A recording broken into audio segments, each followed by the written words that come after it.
Mi nombre es Baltasar Miguel Trejo, tengo 74 años, y hace 3 días recibí la llamada que cambiaría mi vida para siempre.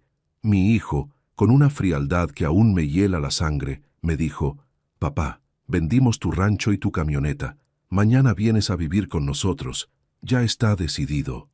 Yo estaba sentado en la sala de espera del consultorio médico cuando sonó mi teléfono. Acababan de hacerme unos estudios de rutina, nada grave, solo los achaques normales de la edad. Pero lo que escuché del otro lado de la línea fue peor que cualquier diagnóstico. Antes de continuar con mi historia, quiero pedirles un favor enorme. Este canal está por alcanzar los 5,000 suscriptores, y cada uno de ustedes es parte fundamental de esta comunidad donde compartimos experiencias de vida reales. Si esta historia les está tocando el corazón, por favor, suscríbanse al canal y activen la campanita. También los invito a que dejen un comentario diciéndome desde qué país nos están viendo. México, Colombia, España, Estados Unidos. Me encantaría saber dónde están nuestros queridos oyentes. Y si podemos llegar a 300 likes en este video, sería increíble. Su apoyo significa todo para mí y para que estas historias lleguen a más personas que necesitan escucharlas. Ahora sí, volvamos a ese momento que marcó un antes y un después en mi vida. Cuando mi hijo me dio la noticia, sentí como si el piso se abriera bajo mis pies. Ese rancho era más que una propiedad.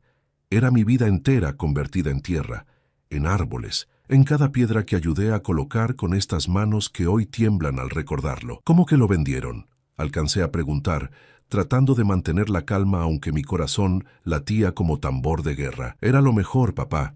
Ya no puedes estar solo allá. Además, necesitamos el dinero para cosas importantes. El rancho estaba desperdiciado contigo ahí solo, dando vueltas como fantasma.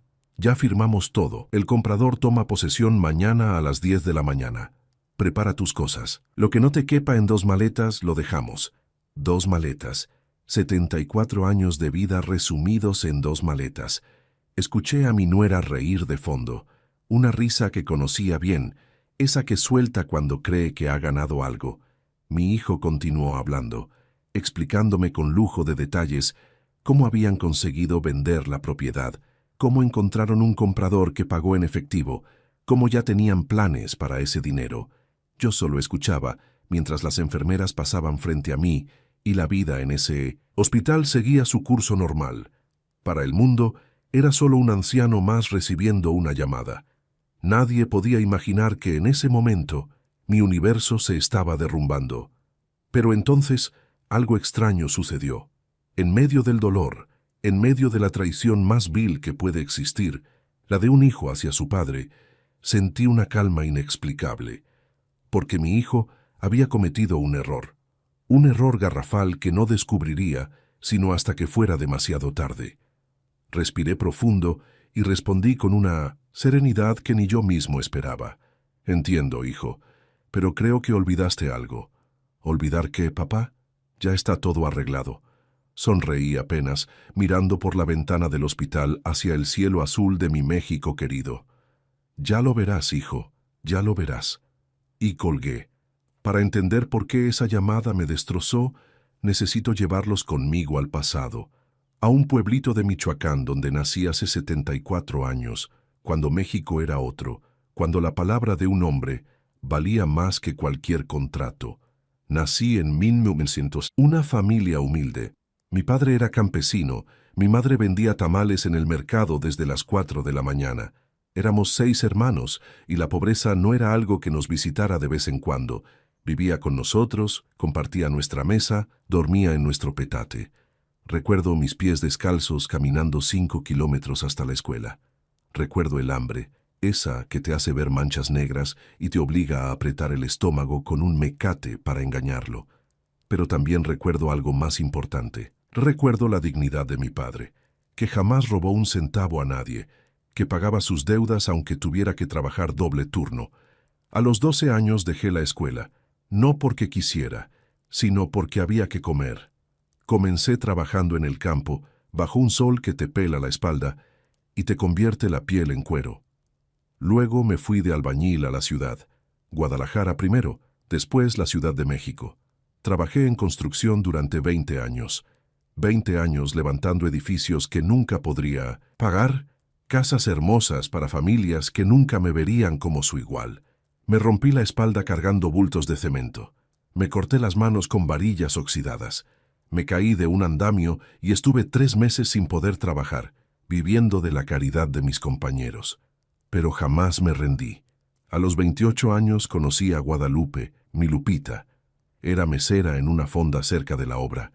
Tenía unos ojos que parecían contener todo el cielo de México y una sonrisa que hacía que valiera la pena cada gota de sudor, cada amanecer levantándome con el cuerpo adolorido. Nos casamos con lo opuesto. Ella con un vestido que le prestó su hermana, yo con el único traje que tenía, remendado por mi madre. La fiesta fue en casa de sus padres, con pozole y agua fresca, con guitarras prestadas y alegría que no costó ni un peso. Lupita me dio 3 hijos: Roberto, mi primogénito, el que me llamó ayer; Claudia, mi hija del medio, que siempre fue la más cariñosa; y Miguel, el menor, que emigró a Estados Unidos hace 15 años y con quien apenas hablo. Trabajé como animal para darles lo que yo nunca tuve: zapatos nuevos para el colegio, no heredados; útiles escolares completos en enero, no a medias en marzo; comida caliente todos los días, no solo los domingos. Me convertí en maestro albañil. Después formé mi propia cuadrilla. Luego tuve mi pequeña empresa de construcción. Nada del otro mundo, pero honesta, trabajadora, respetada. Cada peso que ganaba tenía un destino: la mitad para la casa, un cuarto para ahorros, un cuarto para los hijos. Lupita administraba ese dinero como si fueran diamantes. Gracias a ella, gracias a su inteligencia y sus manos mágicas con las cuentas, pudimos comprar nuestro primer terreno. Era un pedazo de tierra en las afueras de Morelia. Nada bonito al principio, puro monte, piedras, tierra seca. Pero para mí era el paraíso. Era la prueba de que un hijo de campesinos descalzos podía tener su propio pedazo de México. Durante 10 años, cada fin de semana, cada día festivo, cada momento libre que tenía, lo invertí en ese terreno. Lo limpié yo mismo. Planté los árboles yo mismo. Construí la casa yo mismo, ladrillo por ladrillo, con estas manos que ahora tiemblan, pero que entonces eran fuertes como el acero. Puse naranjos, limoneros, aguacates. Hice un pozo. Construí un corral para gallinas. Levanté una palapita para las tardes. Cada mejora era un pedazo de mi alma quedándose ahí, haciéndose parte de la tierra. Los niños crecieron corriendo por ese rancho. Roberto aprendió a andar en bicicleta ahí, en el caminito de tierra que va del portón a la casa. Claudia tuvo su fiesta de 15 años bajo los árboles, con luces de colores y toda la familia bailando bajo las estrellas. Miguel cazó su primera lagartija en las piedras del arroyo. Lupita adoraba ese lugar. Decía que era nuestro pedacito de cielo en la tierra. Los domingos, después de misa, invitábamos a la familia, mis hermanos, mis sobrinos, los compadres. Hacíamos carnitas en el patio. Los niños jugaban fútbol. Las mujeres platicaban bajo la sombra mientras desgranaban maíz. Cada árbol del rancho tiene una historia. El aguacate grande lo planté cuando nació Roberto. Los naranjos cuando Claudia hizo su primera comunión. El nogal cuando Miguel se graduó de secundaria. Trabajé como mula durante 40 años para pagar ese rancho. Hubo meses en que comíamos frijoles con tortillas toda la semana para poder abonar a la propiedad. Hubo años en que no tuvimos vacaciones, no tuvimos lujos, no tuvimos nada más que trabajo y sueños. Pero lo logramos. Pagamos la última mensualidad hace 12 años, y ese día Lupita lloró de felicidad. Abrazamos ese documento de propiedad como si fuera un bebé recién nacido. «Ya es nuestro, mi viejo», me dijo. «Ya nadie nos lo puede quitar». ¿Cómo iba a saber yo? ¿Cómo iba a imaginar ella? Que el peligro no vendría de fuera, sino de nuestra propia sangre. Fue su corazón. Un infarto masivo mientras regaba las plantas del rancho. Una mañana de julio. Cayó entre los rosales que tanto amaba, con el sol de Michoacán acariciándole el rostro. Dicen que es una manera bonita de partir, haciendo lo que amas, en el lugar que amas, pero para mí fue como si me arrancaran la mitad del alma. Los primeros meses fueron un infierno. La soledad en ese rancho que habíamos construido juntos era ensordecedora. Cada rincón me hablaba de ella. La cocina donde preparaba su mole legendario, el corredor donde se sentaba a tejer, el jardín que cuidaba como si cada flor fuera un hijo. Mis hijos vinieron al funeral, claro. Roberto llegó con su esposa Fernanda y mis 2 nietos. Claudia vino desde Querétaro con su familia. Hasta Miguel logró cruzar desde Estados Unidos, aunque solo pudo quedarse 3 días. Durante esas semanas posteriores al entierro, la casa se llenó de familia. Había comida, conversaciones, llantos compartidos. Me sentía arropado, acompañado. Pensé que a pesar del dolor, seguiría teniendo a mis hijos cerca. Pero cuando terminaron los novenarios, cuando se acabaron los rezos y las visitas de pésame, todos volvieron a sus vidas. Y yo me quedé solo en ese rancho que de pronto parecía demasiado grande, demasiado silencioso, demasiado lleno de recuerdos. Roberto vivía en Morelia, a solo 40 minutos del rancho. Al principio venía cada domingo. Llegaba con Fernanda y los niños, comíamos juntos, platicábamos. Yo me aferraba a esas visitas como náufrago a una tabla. Pero poco a poco, las visitas se fueron espaciando. Primero fue: «Papá, este domingo no podemos, los niños tienen torneo de fútbol». Después: «Papá, Fernanda no se siente bien, mejor la próxima semana». Luego: «Papá, es que el tráfico para allá es terrible, ¿por qué no vienes tú a la casa?» Yo iba, claro. Manejaba mi camioneta vieja pero confiable los 40 minutos hasta su casa, en una privada bonita de Morelia. Llegaba con fruta del rancho, con los limones más dulces, con los aguacates que tanto les gustaban a mis nietos. Pero algo había cambiado en el ambiente. Fernanda, mi nuera, nunca fue especialmente cariñosa conmigo, pero ahora era francamente fría.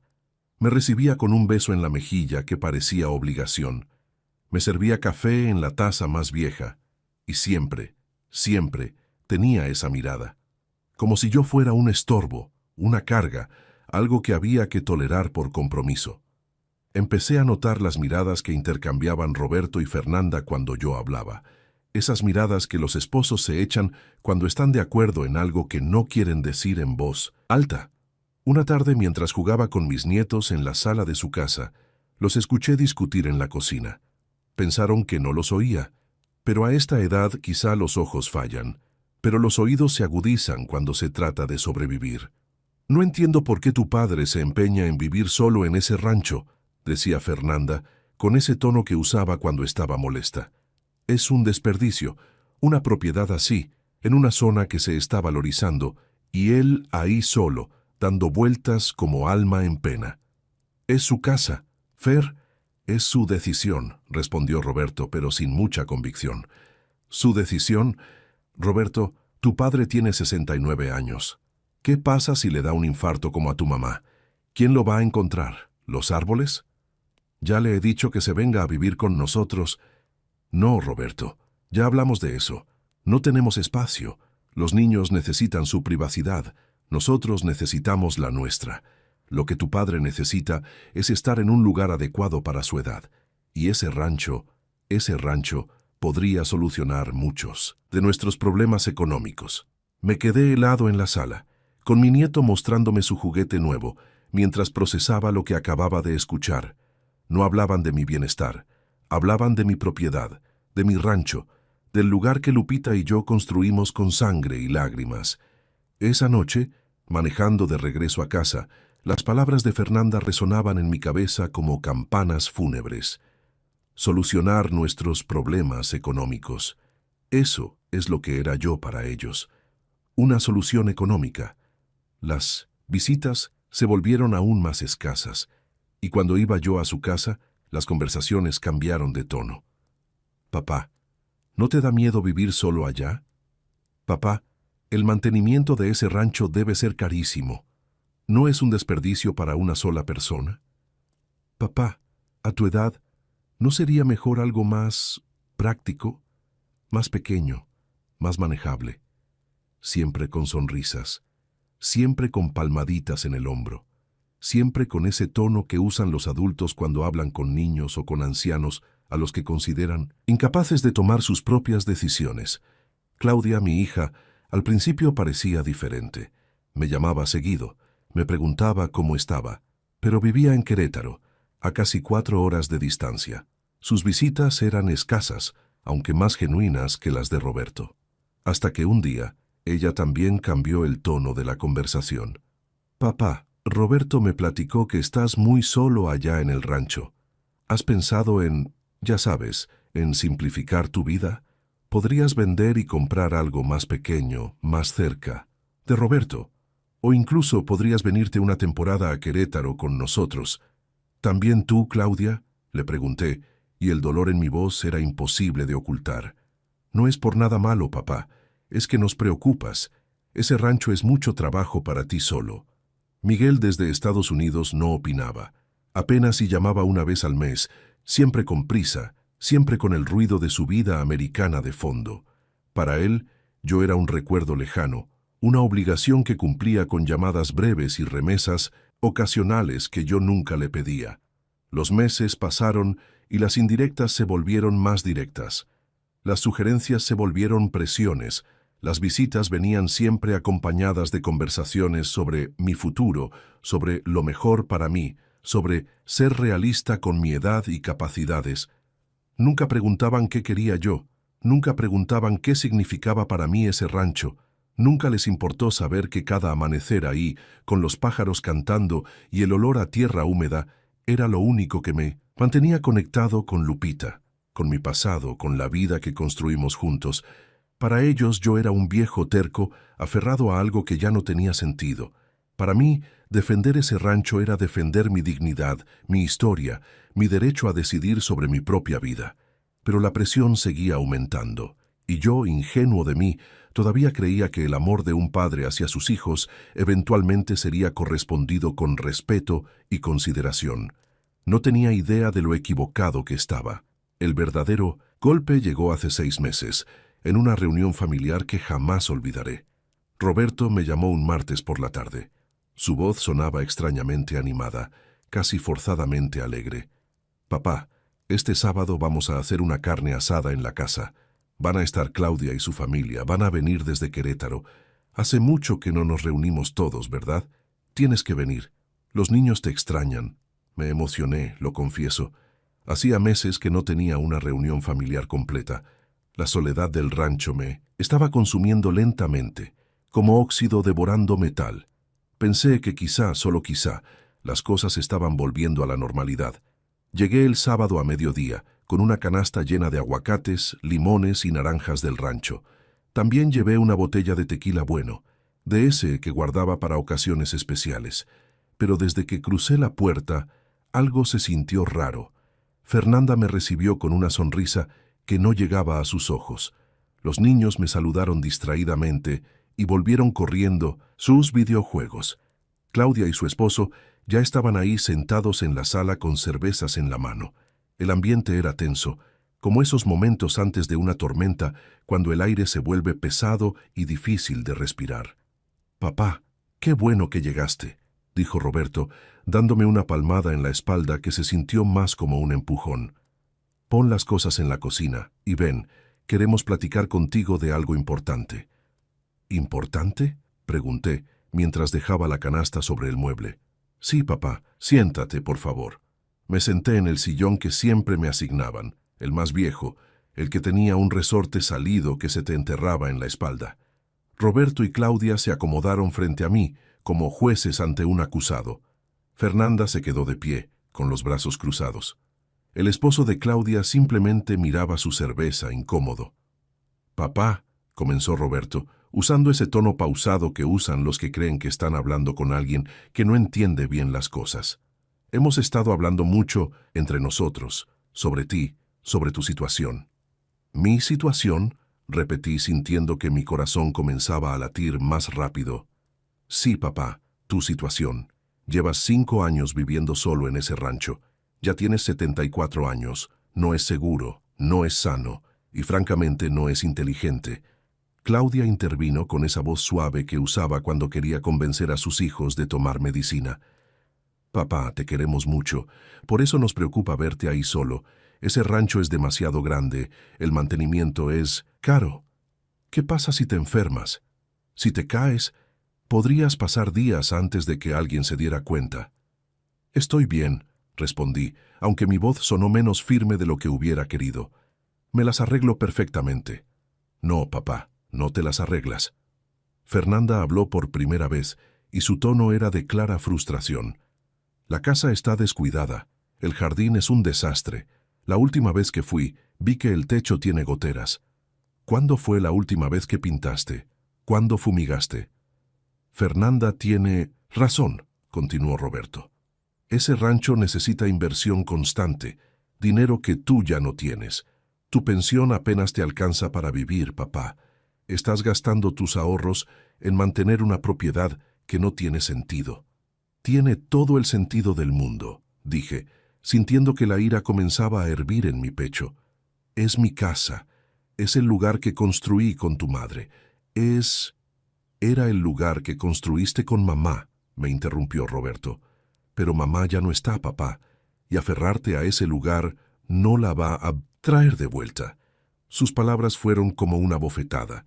Vi a Claudia bajar la mirada, incómoda, pero no me defendió. Ninguno me defendió. Hemos tomado una decisión, continuó Roberto, y entonces supe que esto no era una conversación, era un anuncio. Lo mejor para ti es vender el rancho. Con ese dinero puedes comprar un departamento pequeño aquí en Morelia, cerca de nosotros, o incluso, si prefieres, puedes quedarte una temporada con nosotros mientras buscamos algo adecuado. Sí, papá, agregó Claudia, finalmente mirándome a los ojos. Podrías quedarte con nosotros en Querétaro también. Tenemos el cuarto de servicio que está desocupado. No es muy grande, pero es cómodo. El cuarto de servicio. Mi hija me estaba ofreciendo el cuarto de servicio de su casa. No voy a vender mi rancho, dije con toda la firmeza que pude reunir. Papá, no estás siendo razonable. La voz de Roberto subió de tono. Ese rancho se está cayendo a pedazos. Tú no puedes mantenerlo. Y además, hizo una pausa significativa. Además, ese rancho vale mucho dinero, mucho. La zona se está desarrollando. Hay interés de constructores. Podrías sacar muy buen precio. Ah, dije, y todo cobró sentido. Entonces de eso se trata, del dinero. No es solo por el dinero, papá. Fernanda se acercó, gesticulando con las manos. Pero seamos honestos. Roberto y yo tenemos gastos enormes. Los niños están en colegios caros. Tenemos deudas. Claudia también tiene sus necesidades. Ese dinero del rancho podría ayudar a toda la familia, incluso a ti mismo, para tener una vejez más cómoda. Una vejez más cómoda, repetí, saboreando la ironía, en el cuarto de servicio. Papá, no te pongas así. Roberto se frotó la cara frustrado. Estamos tratando de ayudarte. ¿Ayudarme? ¿Quitándome lo único que me queda de toda una vida de trabajo? Lo único que te queda son recuerdos amargos y una propiedad que te está consumiendo, espetó Fernanda. Deja de ser egoísta, Baltasar. Piensa en tu familia. Piensa en tus nietos. Ese dinero podría pagar la universidad de ellos. Fernanda, le advertí Roberto, pero ella ya había abierto la caja de Pandora. No, Roberto, ya es hora de que alguien le hable claro a tu padre. Es un viejo terco que prefiere pudrirse solo en ese rancho antes que hacer algo útil por su familia. ¿Qué va a pasar con esa propiedad cuando te mueras, Baltasar? ¿La vas a enterrar contigo? El silencio que siguió fue sepulcral. Hasta los niños habían dejado de hacer ruido en el otro cuarto. Miré a mis hijos esperando que dijeran algo, que defendieran a su padre de semejante humillación. Pero Roberto solo miraba al suelo, y Claudia tenía lágrimas en los ojos, pero tampoco habló. Me levanté despacio, sintiendo cada uno de mis 74 años pesando sobre mis huesos. Ya veo cómo están las cosas, dije, con una calma que ni yo sabía que tenía. Ya entiendo que soy para ustedes. No soy su padre. Soy un obstáculo entre ustedes y una propiedad que creen que les pertenece. Papá, no, Claudia finalmente habló. No, hija, ya dijeron lo que tenían que decir, y yo escuché muy bien. Caminé hacia la puerta, dejando atrás la canasta con las frutas de mi rancho, dejando atrás la botella de tequila, dejando atrás cualquier ilusión que hubiera tenido sobre el amor de mis hijos. Papá, no te vayas así. Roberto me siguió hasta la puerta. Piénsalo, Solo piénsalo. Habla con un notario. Verás que es lo mejor. Lo miré a los ojos, ese hijo que había cargado en mis hombros, ese niño al que enseñé a andar en bicicleta, ese hombre que había sido mi orgullo. Ya lo pensé, le dije, y ya tomé mi decisión. Manejé de vuelta al rancho con lágrimas quemándome los ojos, pero no eran lágrimas de tristeza, eran lágrimas de ira, de traición, de dolor tan profundo que no tenía nombre. Esa noche, sentado en el corredor de mi casa, mirando las estrellas que Lupita tanto amaba, tomé una decisión. Si querían guerra, tendrían guerra, pero sería en mis términos. Después de aquella reunión humillante, algo cambió en mí. No fue inmediato, no fue una revelación dramática, fue más bien como cuando amanece, gradual, inevitable, iluminando poco a poco lo que antes estaba en sombras. Durante las siguientes semanas, mis hijos llamaron varias veces. Roberto con ese tono conciliador que usaba cuando quería algo.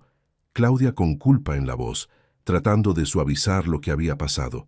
Pero yo respondía con monosílabos, con frases cortas, sin darles el placer de una conversación real. ¿Ya lo pensaste, papá? Sí, lo he pensado. Y sigo pensando. Los desesperaba. Podía sentir su frustración creciendo con cada llamada. Fernanda, según me contó un vecino que la vio en el mercado, andaba diciendo que yo estaba senil y terco como mula, que era una lástima que un hombre a mi edad no pudiera ver lo que era mejor para él. Pero yo no estaba siendo terco, estaba siendo estratégico. Verán, mis hijos cometieron un error fundamental. Creyeron que por ser viejo era tonto. Creyeron que 74 años de vida no me habían enseñado nada sobre la naturaleza humana, sobre la codicia, sobre cómo protegerse de los depredadores, incluso cuando esos depredadores comparten tu sangre. Una semana después de aquella reunión hice algo que había estado postergando desde que Lupita murió. Llamé a mi viejo amigo Heriberto Zamora, abogado retirado que había sido mi compadre durante más de 30 años. Nos encontramos en un café del centro de Morelia, lejos de miradas curiosas, lejos de cualquiera que pudiera contarle a mis hijos sobre nuestro encuentro. «Compadre», me dijo Heriberto cuando me vio llegar, «te ves terrible. ¿Qué te está pasando?» Le conté todo, cada detalle de las presiones, de las insinuaciones, de aquella reunión donde me trataron como si fuera un niño incapaz de manejar su propia vida. Heriberto escuchó en silencio, moviendo la cabeza de vez en cuando, sus ojos de abogado analizando cada palabra. Cuando terminé, se quedó callado un largo rato, revolviendo su café aunque ya se había enfriado. «Baltasar», dijo finalmente, «lo que me estás contando es más común de lo que crees. Cada semana veo casos así en el juzgado. Hijos que quieren quedarse con las propiedades de los padres antes de tiempo, pero tú tienes ventaja». «¿Cuál ventaja? Soy un viejo solo contra toda su familia». «Tu ventaja es que todavía estás lúcido, todavía tienes control de tus facultades y todavía no has firmado nada. Dime una cosa, ¿el rancho está a tu nombre?» «Sí, solo a mi nombre. Cuando Lupita murió quedó todo a mi nombre». «¿Testamento?» «Tengo uno viejo, donde dejo todo repartido entre los 3 hijos en partes iguales». Heriberto asintió, sus dedos tamborileando sobre la mesa en ese gesto que yo conocía bien. Estaba pensando, calculando, armando una estrategia. «Compadre, necesito que confíes en mí. Vamos a hacer algunos movimientos legales, nada ilegal, todo perfectamente dentro de la ley. Pero cuando tus hijos traten de hacer lo que creo que van a intentar hacer, se van a llevar una sorpresa». «¿Qué clase de sorpresa?» «Eso déjamelo a mí.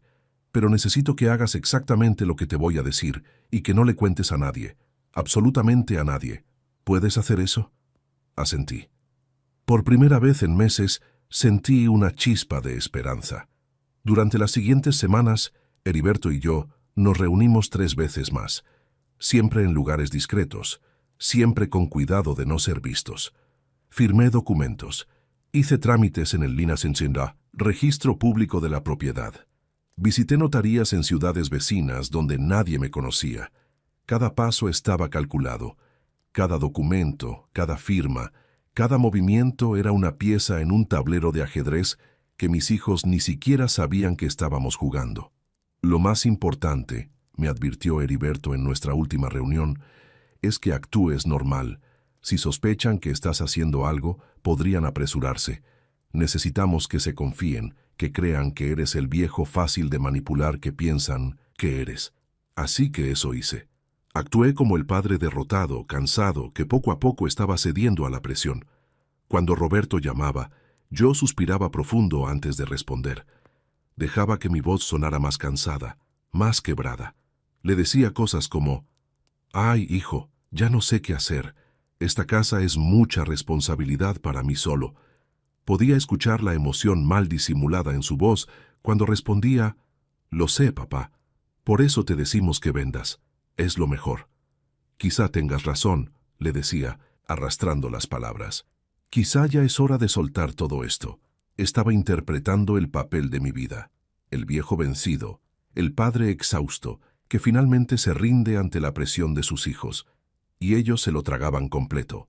Fernanda, según supe después, ya estaba mostrando fotos del rancho a posibles compradores. Ya tenía tasadores haciendo cálculos. Ya estaba gastando mentalmente el dinero que creía que pronto sería suyo. Claudia, mi pobre Claudia, me llamó llorando una noche. «Papá, siento mucho cómo te hablamos ese día. Fue horrible. Pero entiendes que solo queremos lo mejor para ti, ¿verdad?» «Lo sé, hija», le respondí con voz temblorosa. «Lo sé, y tienen razón. Tal vez ya es hora de que un viejo como yo acepte que no puede con todo». «Oh, papá, te queremos mucho. Ya verás que todo va a estar bien. Vas a estar más tranquilo, más cerca de nosotros. Más cerca de ustedes, en el cuarto de servicio, como un mueble viejo que hay que guardar en algún lado». Pero yo sonreía mientras hablaba con ella, porque sabía algo que ninguno de ellos sabía. Sabía que cada lágrima falsa que derramaban, cada palabra dulce que me dedicaban, cada promesa vacía de cuidado y atención, estaba siendo grabada en mi memoria, y que todo tendría su consecuencia.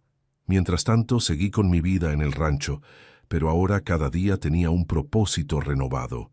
No era el viejo derrotado esperando su destino, era un estratega preparando el campo de batalla. Contraté a don Eusebio, un vecino, jubilado, para que viniera 3 veces por semana a ayudarme con el mantenimiento. Reparamos el techo, pintamos las paredes, limpiamos el jardín, podamos los árboles. El rancho comenzó a verse mejor que nunca. «¿Para qué tanto trabajo, don Baltasar?», me preguntó Eusebio un día mientras lijábamos las ventanas. «Si va a vender, ¿para qué invertir tanto?». «Precisamente por eso, Eusebio», le respondí con una sonrisa, «porque voy a vender». Pero lo que no le dije era a quién iba a venderle y en qué términos. También comencé a documentar todo, cada llamada de Roberto presionándome, cada comentario de Fernanda sobre mi incapacidad, cada vez que trataban de convencerme de firmar papeles sin leer. Heriberto me había enseñado que en los tribunales la evidencia lo es todo. Un día Roberto apareció sin avisar en el rancho. Traía un folder lleno de papeles. «Papá, le pedí a un amigo notario que preparara unos documentos, solo para agilizar el proceso cuando decidas vender. Ya sabes, para que todo sea más rápido y no tengas que preocuparte por trámites». Revisé los papeles, fingiendo que apenas podía entender las letras pequeñas. En realidad, después de semanas con Heriberto, sabía exactamente qué era cada documento. Era un poder notarial. Si yo firmaba eso, Roberto tendría control total sobre mi propiedad. Podría vender sin mi consentimiento. Podría disponer del dinero como quisiera. «Esto parece muy complicado, hijo», le dije, devolviéndole los papeles. «Déjame pensarlo». «Pero, papá, no hay nada que pensar. Es solo un trámite, para facilitarte las cosas». «Aún así, hijo, a mi edad, uno debe ser cuidadoso con lo que firma. Tu madre siempre me decía: Baltasar, nunca firmes nada sin leerlo 3 veces. Vi la frustración en su rostro, pero no podía hacer nada. No sin revelar sus verdaderas intenciones. «Está bien, papá, piénsalo, pero no tardes mucho. Las oportunidades no duran para siempre». «Lo sé, hijo, lo sé muy bien». Después de que se fue, llamé a Heriberto. «Compadre, ya intentaron que firmara un poder notarial». «Perfecto», respondió Heriberto, y en su voz había satisfacción. Eso es exactamente lo que necesitábamos. Ahora sabemos que van a acelerar las cosas. Es hora de la siguiente fase. ¿Qué sigue? Ahora, compadre, nos preparamos para el gran final, y te aseguro que será uno que nunca olvidarán. Esa noche, sentado en mi corredor favorito, mirando el cielo estrellado de Michoacán, sentí algo que no había sentido en mucho tiempo. No era felicidad exactamente. Era algo más profundo, más oscuro, pero también más satisfactorio. Era justicia esperando su momento, y ese momento estaba cada vez más cerca. El golpe final vino 3 meses después, exactamente como Heriberto lo había predicho. Era un martes por la tarde. Yo estaba en Morelia, en el consultorio del médico para mis revisiones de rutina. Nada serio, solo los estudios normales que uno se hace a mi edad. Presión arterial, análisis de sangre, las cosas que te recuerdan que el reloj sigue corriendo. Estaba sentado en la sala de espera hojeando una revista vieja cuando sonó mi teléfono. Era Roberto. «Papá, ¿dónde estás?» Su tono era diferente. No era la voz conciliadora de los últimos meses. Era directa, casi triunfal. «En el médico, hijo. Mis estudios de rutina». «Perfecto. Necesito que sepas algo. Vendimos el rancho». El corazón me dio un vuelco, aunque yo sabía que este momento llegaría. Heriberto me había preparado para esto, pero escucharlo, oír esas palabras saliendo de la boca de mi propio hijo, fue como recibir un puñetazo en el estómago. «¿Qué dijiste?» «Lo que oyes, papá. Vendimos el rancho y tu camioneta también. Encontramos un comprador excelente, pagó muy bien, en efectivo. Mañana vienes a vivir con nosotros. Ya está todo decidido». «Roberto, ¿cómo? ¿Cómo?» «Muy fácil, papá. ¿Recuerdas ese poder notarial que te llevé hace 3 meses? Bueno, resulta que mientras tú lo pensabas, yo encontré otra manera. Hablé con un médico amigo mío que certificó que tienes deterioro cognitivo. Con esa certificación y algunos otros documentos, conseguí que un juez me declarara tu tutor legal temporal. Técnicamente, ahora yo manejo tus bienes hasta que se demuestre lo contrario». Escuché a Fernanda reír de fondo, esa risa aguda, victoriosa que me taladraba los oídos. «El comprador toma posesión mañana a las 10 de la mañana», continuó Roberto. «Así que tienes hasta esta noche para empacar tus cosas. Lo que no te quepa en 2 maletas, se queda. De todos modos, en la casa no tenemos espacio para tantas chucherías de viejo». 2 maletas. 74 años resumidos en 2 maletas. «Roberto», mi voz salió más tranquila de lo que esperaba. «¿Hiciste todo esto a mis espaldas?» «No fue a tus espaldas, papá. Fue por tu bien. Eres incapaz de tomar decisiones racionales. Alguien tenía que hacerlo por ti. Y como tu hijo mayor, esa responsabilidad me corresponde». «Ya veo. El dinero de la venta está seguro. Lo vamos a invertir sabiamente. Una parte para los estudios de tus nietos, otra parte para solucionar nuestros problemas económicos. Y no te preocupes, también vamos a guardar algo para tus gastos mientras vivas con nosotros».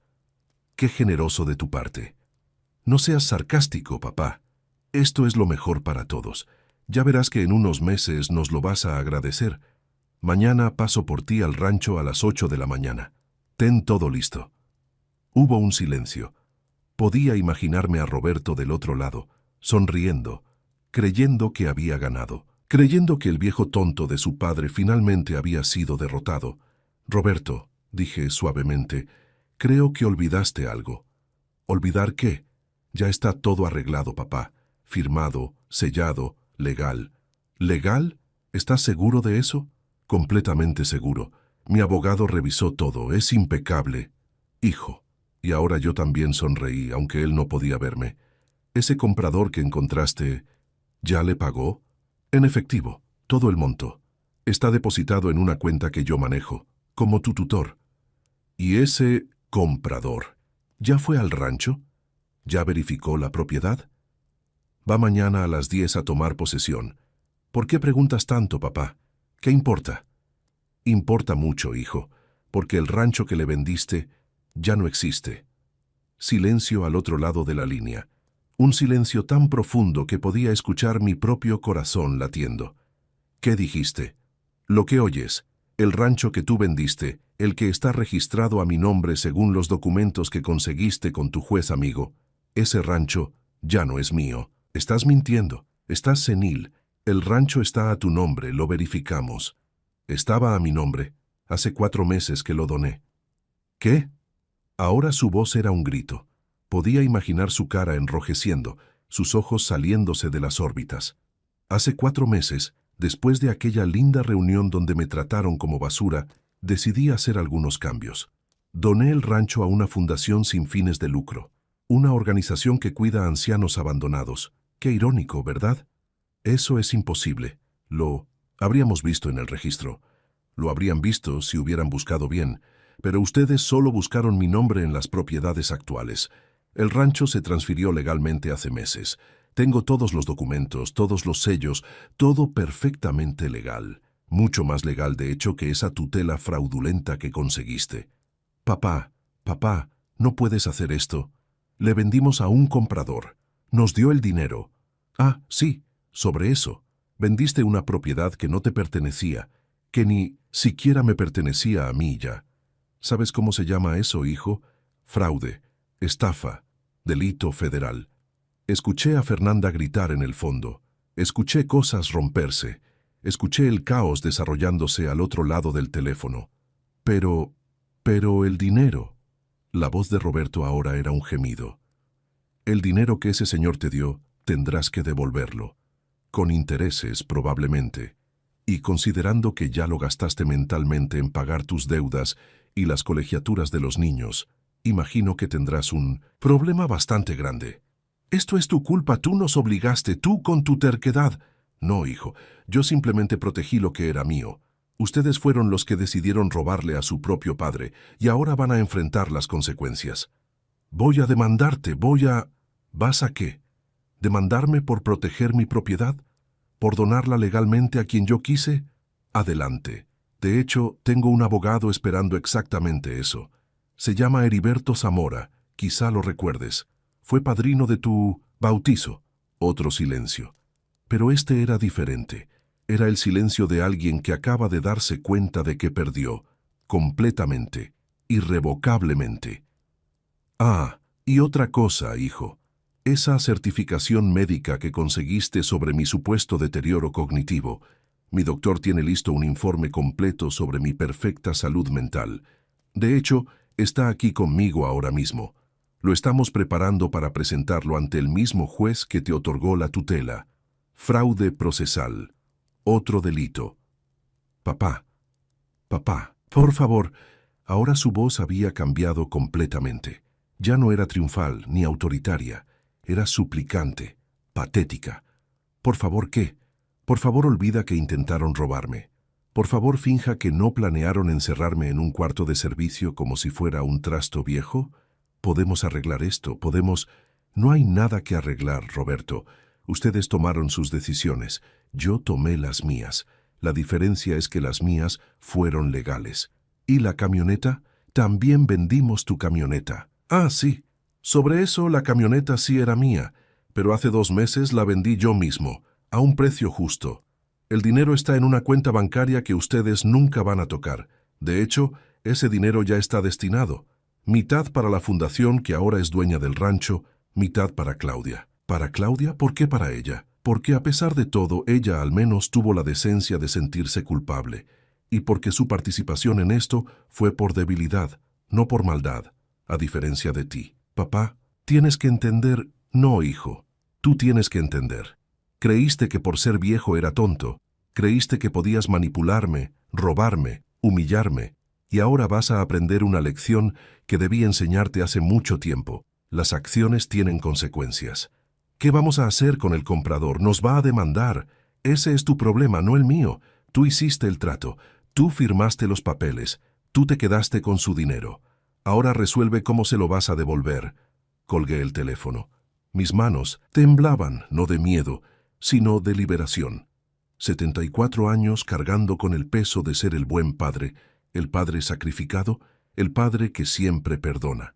Y en ese momento, ese peso desapareció. El doctor salió llamándome para pasar a consultorio, pero me vio la cara y se detuvo. Don Baltasar, ¿está bien? Se ve diferente. Estoy perfecto, doctor, le respondí, y era verdad. Estoy mejor que nunca. Han pasado 3 meses desde aquella llamada telefónica. Roberto y Fernanda tuvieron que vender su casa en la privada para devolverle el dinero al comprador estafado. Ahora viven en un departamento pequeño, pagando renta con sus hijos en escuelas públicas. El comprador decidió no presentar cargos penales a cambio de la devolución completa y una compensación adicional. Eso les salvó la cárcel, pero los dejó en la ruina. La tutela fraudulenta fue anulada. El juez que la había otorgado está siendo investigado por tráfico de influencias. Roberto perdió su trabajo cuando su empleador se enteró del escándalo. Ahora trabaja como empleado en una ferretería, ganando en una semana lo que antes ganaba en un día. Fernanda tuvo que empeñar sus joyas, vender su coche, despedirse de su vida de apariencias y clubes sociales. La última vez que supe de ella, estaba vendiendo postres por catálogo en Facebook. Claudia vino a verme hace un mes. Llegó llorando, pidiéndome perdón una y otra vez. Le entregué el dinero que le había prometido, suficiente para que sus hijos terminaran la universidad, pero no tanto como para que olvidara la lección. Papá, me dijo entre lágrimas, ¿podrás perdonarme algún día? Ya te perdoné, hija, pero perdonar no significa olvidar, ni significa que las cosas volverán a ser como antes. Ella asintió, entendiendo que había roto algo que nunca podría repararse completamente. En cuanto a mí, me mudé a un departamento bonito, en el centro de Morelia. No necesitaba el espacio del rancho, tenía razón en eso. Pero la diferencia es que fue mi decisión, no la de ellos. Visito el rancho una vez a la semana. La fundación lo convirtió en un hogar para ancianos abandonados por sus familias. Hay 12 residentes ahora, todos con historias similares a la mía. Hijos que desaparecieron, familias que los olvidaron, vidas dedicadas a otros que terminaron en soledad. Don Eusebio es el administrador. Los árboles que planté con Lupita ahora dan sombra a gente que la necesita. La cocina donde ella preparaba su mole ahora alimenta a quienes no tienen a nadie más. El corredor donde pasamos tantas tardes ahora es el lugar donde ancianos como yo comparten café y cuentan sus historias. El rancho está más vivo que nunca. Heriberto viene a visitarme cada semana. Nos sentamos en mi balcón, tomamos tequila del bueno y recordamos cómo planeamos cada paso de esta estrategia. «Sabes, compadre», me dijo la última vez, «en mis 40 años de abogado nunca vi a alguien ejecutar un plan tan perfecto. Los derrotaste con su propia arrogancia». No los derroté, Heriberto. Solo me defendí y les enseñé algo que necesitaban aprender. Mis nietos me llaman a veces a escondidas de sus padres. Los extraño.